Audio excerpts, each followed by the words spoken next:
우리 또 옆에 계신 분들과 인사하도록 하겠습니다. 사랑합니다. 축복합니다. 인사하겠습니다.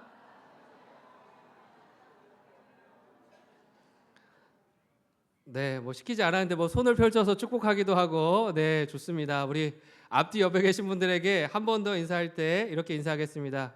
당신의 얼굴을 뵈니 하나님의 얼굴을 뵈는 것처럼 좋습니다.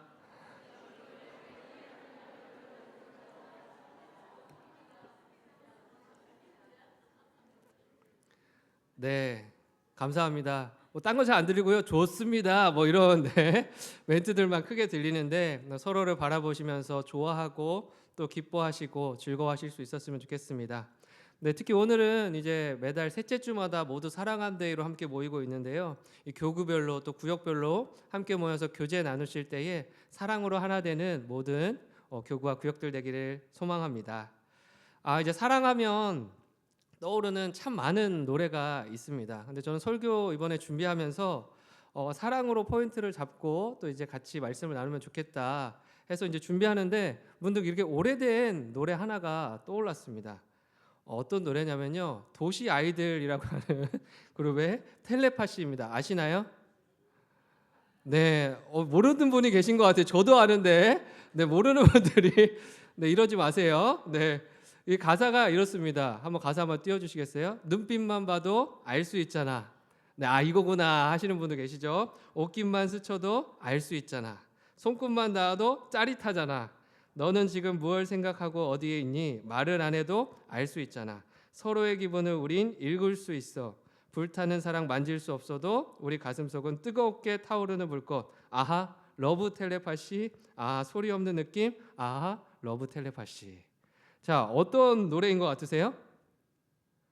사랑에 대한 이야기죠. 네, 사랑하는 사랑하는 그 사람들과는요, 눈빛만 봐도 알 수 있다는 거예요. 그리고 말하지 않아도 옷깃만 스쳐도 무엇을 생각하는지 무엇을 원하는지 다 알 수 있다라는 겁니다. 그렇습니까? 반응이 영 안 좋은 걸 보니 그렇지 않다라고 생각하시는 것 같습니다.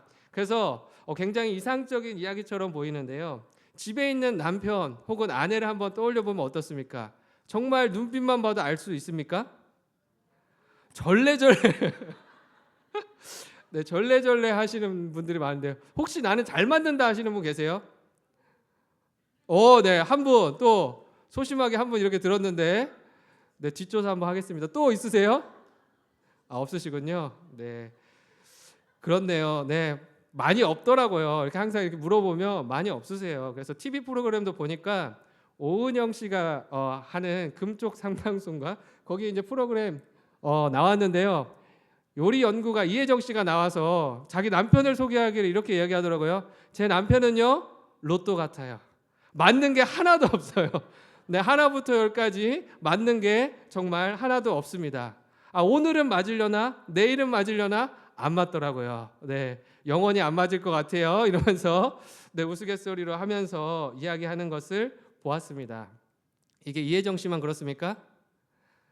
우리 가정 이야기잖아요. 다 제 이야기입니다. 다 고개를 끄덕이는 분들이 많이 계신데 잘 맞지 않는다라는 겁니다. 근데 잘 생각해 보면 우리 결혼할 때, 결혼을 준비하고 결혼식을 진행할 때에 그 순간으로 한번 돌아가 보세요. 까마득하죠. 하지만 돌아가 보시면 어땠습니까? 결혼 서약도 하고 이런 식으로 하잖아요. 그러면서 나 너 없으면 죽는다. 평생 너만 보면 사랑하겠다. 그렇게 살겠다. 헌신하면 살겠다. 이렇게 고백을 하지 않습니까? 그런데 실제로 살아보면 어떻게 됩니까? 그런 사랑의 결단에도 불구하고, 우리의 그 평생의 결단에도 불구하고 나중에는 잘 안 맞던데요. 남편이랑 아내랑 정말 안 맞던데요. 이런 이야기들을 하게 된다라는 겁니다. 그러니까 우리들은요, 이렇게 굳건한 다짐을 하고 결단을 하지만 그 결단의 고백이 삶으로 오래도록 이어지지 않을 때가 참 많이 있다라는 겁니다. 근데 일상에서도 그렇지만요, 신앙생활을 할 때도요, 마찬가지인 것 같습니다. 교회를 다니기 시작하면서 잘 원래는 쓰지 않는 단어인 표현인데 자주 쓰게 되는 그런 표현이 있어요. 그게 뭘까요? 사랑한다라는 거죠. 우리 오늘 인사할 때도 사랑합니다, 축복합니다 이렇게 인사하지 않았습니까? 집에서 자주 하세요? 아니요. 어이구, 그렇군요.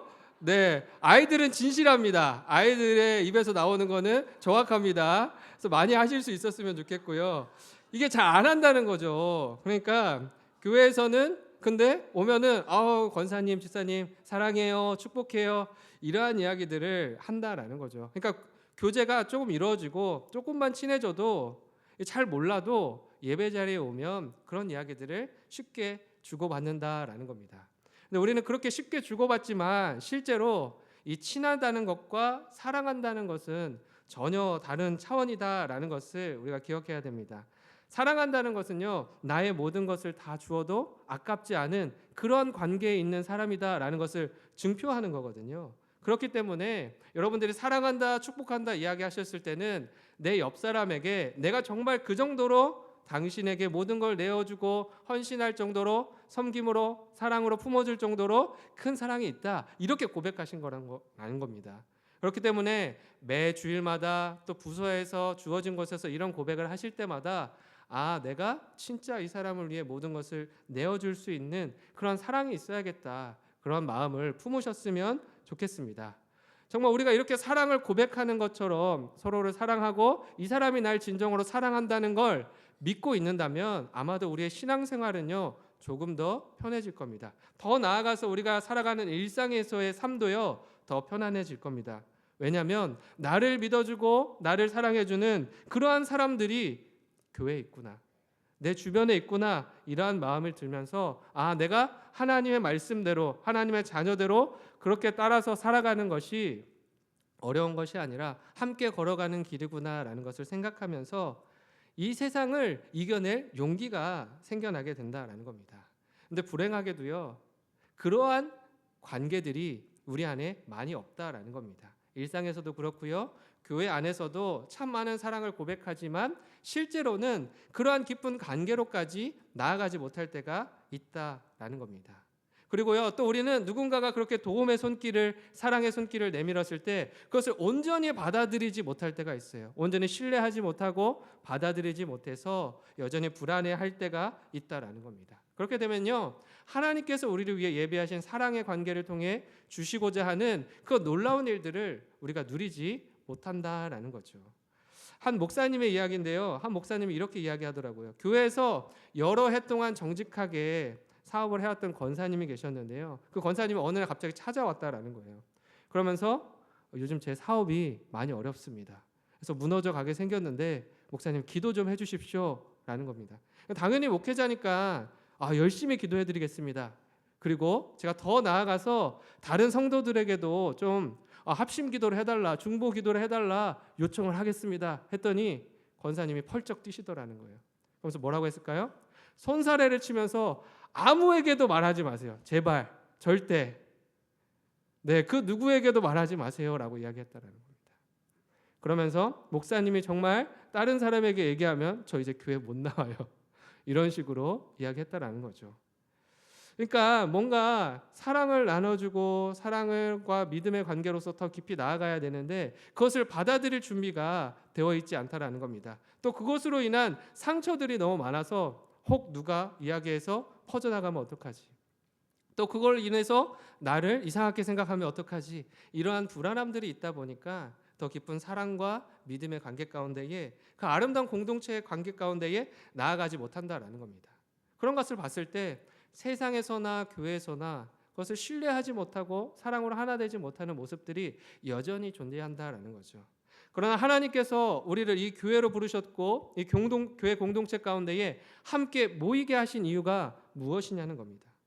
그것은요 서로 사랑하며 하나 되어 살아가라고 우리를 이 자리 가운데로 부르신 줄 믿습니다. 사랑으로 충만한 교회를 세우는 것이 교회의 사명이고요 우리를 통해 이루고자 하는 하나님의 뜻과 계획이라는 것입니다. 하나님의 사람들이 서로 사랑하며 하나님의 사랑으로 이 땅 위에 서고 교회 위에 서고 서로를 세워가는 그 아름다운 모습이야말로 하나님이 우리를 통해 진정으로 원하시는 그 나라의 모습이고요 성도들의 모습인 것이죠. 건물을 아름답게 세우는 것보다요 더 중요한 것은요 우리들의 신앙을 하나님의 사랑 위에 세우는 것입니다. 우리가 어디에 서 있느냐 그것이 중요하다라는 거죠. 그래서 오늘날의 시대를 많은 사람들이요 마지막 때라고 이야기를 합니다. 마지막의 때를 향해서 달려간다고 이야기합니다. 그때에 마지막 때가 되었을 때 참된 교회의 증거는요, 믿음을 가진 그런 사람들일 뿐만 아니라 참 사랑을 가진 성도들의 모습이 나타나야 한다라는 겁니다. 하나님께서는요, 네가 믿음이 있느냐, 참된 사랑이 있느냐, 그것을 보고 참된 그 교회의 여부를 판단하실 것이다라는 겁니다. 그러므로 마지막에 가까울수록 어떤 세상적인 능력보다는요, 우리 안에 무엇이 있는지 봐야 됩니까? 사랑이 있는지, 하나님의 그 사랑이 심겨져 있고 그것으로 인해 내가 살아가는 존재인지를 들여다봐야 된다라는 겁니다. 우리의 능력은요, 다른 것으로부터 시작이 되는 것이 아니라 믿음과 사랑으로부터 시작이 됩니다. 사랑이 있으면요, 진정한 능력을 갖춘 것이고요, 사랑이 없으면 능력이 없다 말할 수 있는 것입니다. 그러나 세상에서는요, 또 교회에서는요, 자꾸만 다른 것으로, 다른 능력으로 사람을 판단하려고 한다라는 겁니다. 교회에서 너 얼마나 많은 일을 하느냐, 얼마나 맡겨진 일이 많느냐, 또 맡겨진 일을 얼마나 잘 처리하냐, 이런 기능적인 능력으로 사람을 평가하고 판단한다는 겁니다. 얼마나 더 많이 베풀고 얼마나 더 많이 가졌는지, 그런 것들로 때때로 사람들을 판단할 때가 있다라는 것이죠. 그러나 하나님은 우리에게 요구하시는 것은요, 주목하며 보시는 것은요, 다른 것입니다. 그것이 무엇이냐? 바로 사랑. 그것이 우리 안에 있냐? 그것을 물어보시고 그것을 들여다보신다라는 겁니다.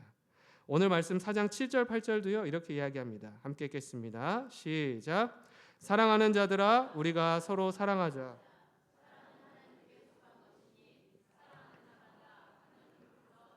하나님을 알고 사랑하지 아니하는 자는 하나님을 알지 못하나니 이는 하나님은 사랑이심이라.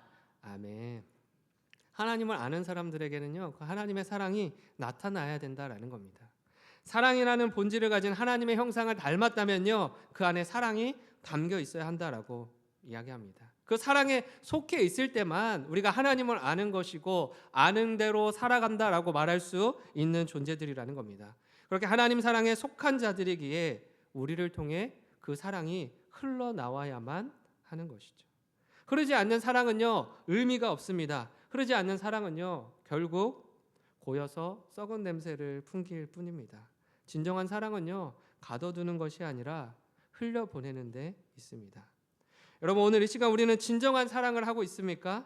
진정한 사랑을 흘려보내고 있습니까? 그러지 못한 삶을 살고 있다면 진지하게 우리의 신앙을, 우리의 삶을 돌아보아야 합니다. 사랑을 흘려보내지 못하고 있다는 것은요, 그런 의미일 수 있습니다. 첫 번째, 내 안에 사랑이 없다는 증거이고, 둘째는 사랑을 위해 희생할 마음이 조금도 없다는 것일 수 있습니다. 우리에게 보이신 하나님의 사랑을 날마다 닮아가실 수 있는 저와 여러분들이 되길 바랍니다. 하나님이 보신 사랑의 모습이 4장 9절과 10절에 나타나 있습니다. 함께 읽겠습니다. 시작. 하나님의 사랑이 우리에게 이렇게 나타난 바 되었으니 하나님이 자기의 독생자를 세상에 보내심은 그로 말미암아 우리를 살리려 하심이라. 사랑은 여기 있으니 우리가 하나님을 사랑한 것이 아니요 하나님이 우리를 사랑하사 우리 죄를 속하기 위하여 화목제물로 그 아들을 보내셨음이라. 아멘.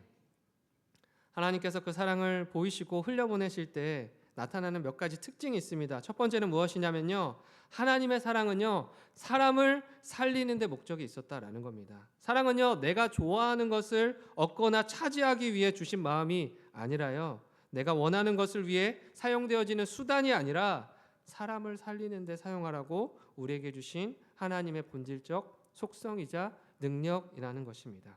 하나님은요, 사랑을 어디에 다른 것에 쓰지 않습니다. 다른 일에 쓰지 않으시고 오직 우리를 위해, 우리를 살리기 위해 사용하셨던 것처럼 우리 역시 사랑으로 사람을 살리는 일에 사용해야 한다라는 겁니다. 근데 우리는요, 자꾸만 그 사랑을 가지고 나를 채우려고 합니다. 내 것을 채우려고 합니다. 내 욕심을 채우고요, 내 욕망이나 관심을 채우고요, 온통 나를 채우기 위한 그 도구로 사랑을 사용한다라는 것이죠. 근데 우리에게 주신 말씀을 통해서 주시는 것은 사랑은요, 사람을 살리는 데 사용하라고 주신 것입니다. 하나님이 그 사랑으로 우리를 살리신 것처럼 우리도 누군가에게 그 사랑을 통해서, 그 흘려보냄을 통해서 살리는 일에 사용하라고 주셨다라는 겁니다. 나를 뛰어넘어서 이제는 누군가를 살리기 위해 그 사랑을 나누실 수 있었으면 좋겠습니다. 우리 여기 뒤에 보면 살아나는 교회, 살리는 교회 이렇게 적혀 있습니다. 살리는 역사, 살아나는 역사는요, 하나님의 사랑으로부터 시작되는 것입니다. 이것을 기억하여서 그것을 날마다 나누기를 즐거워하고 소망하실 수 있는 저와 여러분이 되길 바랍니다. 하나님의 사랑을 안에 나타나는 특징 두 번째는요, 희생입니다. 우리를 사랑하셔서 살리기 위해 예수님을 이 땅에 보내시면서 무엇으로 보내셨냐라고 이야기하냐면 화목 제물로 그 아들을 보내셨다라고 10절 말씀은 이야기하고 있습니다. 이 화목 제물은요, 죽음과 희생, 섬김이 담겨 있는 제물입니다. 모든 제물이 그렇지만 그 제물이 되어서 예수님은 우리를 찾아오셨다라는 겁니다. 말구유에 누이신 예수님, 기꺼이 누군가의 먹이가 되어주시고 누군가를 위해 희생할 그 준비가 되어서 그 모습으로 찾아오신, 제물로서 우리를 찾아오신 예수님이었다라는 겁니다. 그리고 그 놀라운 십자가의 그 사랑이, 그것의 내어줌이, 그것의 희생이 모든 이들을 구원에 이르게 했다라는 것이죠. 이처럼 누군가는요, 제물이 되어야 되고요, 죽어야만 하고요, 희생해야만 사람을 살리는 일이 우리 가운데에 일어난다는 겁니다. 그 누구도 죽지 않고요, 희생하지 않고 섬기지 않고 관계 속에서, 그런 관계 속에서 살아나는 일은 일어나지 않는다라는 겁니다. 생명이 살아나기 위해서는요, 누군가는 제물이 되어 희생하고 섬기는, 죽어가는 그러한 일들이 필요하다라는 겁니다. 그러니까 우리가 함께하는 관계 속에서요, 자꾸 내가 사는 것이 아니라 자꾸 죽어가는 일들이 반복되면요, 서로의 관계가 더 아름답게 변해간다라는 겁니다. 서로 죽는 것을 기뻐하는 그런 관계가 되면요, 서로를 희생하고 서로를 위해 희생하고 섬기는 그런 관계가 되면요, 더 하나님이 원하시는 기뻐하는 모습들이 우리의 모임 가운데에, 공동체 가운데에 일어난다라는 겁니다. 이것이야말로 하나님이 우리에게 원하시는 아름다운 사랑의 관계요, 사랑의 모습입니다. 그래서 11절 말씀에서도 이렇게 이야기합니다. 함께 읽겠습니다. 시작. 사랑하는 자들아, 하나님이 이같이 우리를 사랑하셨은즉 우리도 서로 사랑하는 것이 마땅하도다. 아멘. 그냥 사랑하는 것이 아닙니다. 뭐라고 이야기하는 겁니까? 하나님이 사랑했던 모습처럼 우리도 서로 사랑하는 것이 마땅하도다. 서로를 향한 사랑 속에 배려와 존중을 넘어 서로를 위해 기꺼이 희생하고 섬기고 내가 죽기를 기뻐하는 그러한 마음과 모습들이 우리 안에 나타날 때 하나님처럼 사랑하는 모습이 나타난다라는 겁니다. 하나님은 사람을 살리고 살아 숨쉬게 하기 위해서 사랑이라고 하는 방법을 선택하셨습니다. 하나님의 사랑의 사역은 사랑을 가지고 이루어낸 역사라고 말할 수 있는 겁니다. 우리 역시 하나님이 보이신 그 사랑을 가지고 있다면 그 사랑을 통해 모든 것을 이루는 놀라운 역사를 보게 하실 것입니다. 그래서 사도 바울은요, 갈라디아서 5장 22절을 통해 이렇게 말합니다. 오직 성령의 열매는 사랑과 희락과 화평과 오래 참음과, 이렇게 이야기합니다. 성령의 열매를 이야기하면서 가장 먼저 사랑을 이야기하거든요. 근데 희락과 화평과 오래 참음을 보니까 사랑을 가지면요, 자연스럽게 따라오는 것들이더라고요. 내 안에 사랑이 있어야 그 관계가 희락이 있는 관계가 될 수 있고요, 그 안에 화평한 관계가 될 수 있고요, 사랑이 있어야지만 오래 참을 수 있는 인내의 마음이 생겨나는 것입니다. 그러나 사랑 없이 이런 것들을 감당하려고 하면요, 힘이 듭니다. 모든 것이 짐처럼 여겨지고요, 모든 것이 해결해야 될 문제처럼 여겨진다라는 겁니다. 그러나 하나님은 우리를 짐처럼 여기지 않으시고 해결해야 할 문제처럼 여기지 않으시고 사랑의 대상으로 바라보시며 사랑을 흘려보내셨다라는 겁니다. 그때에 우리가 그것을 누린 자들로서, 구원받은 자들로서 설 수 있었다라는 거죠. 오늘 이 시간 우리에게 이런 마음이 담겨 있는지를 돌아보실 수 있기를 바랍니다. 내 안에 담겨 있는 그 한 가지, 또 내 안에 담아내기를 소망하는 그 한 가지, 그것이 사랑이기를 간절히 소망하며 그 사랑을 받은 자들로 이제는 마음껏 흘려보내시는, 그것을 흘려보내며 사는 것을 더 기뻐하고 즐거워하시는 모든 영신의 성도님들이 되기를 간절히 소망합니다. 기도하겠습니다. 사랑과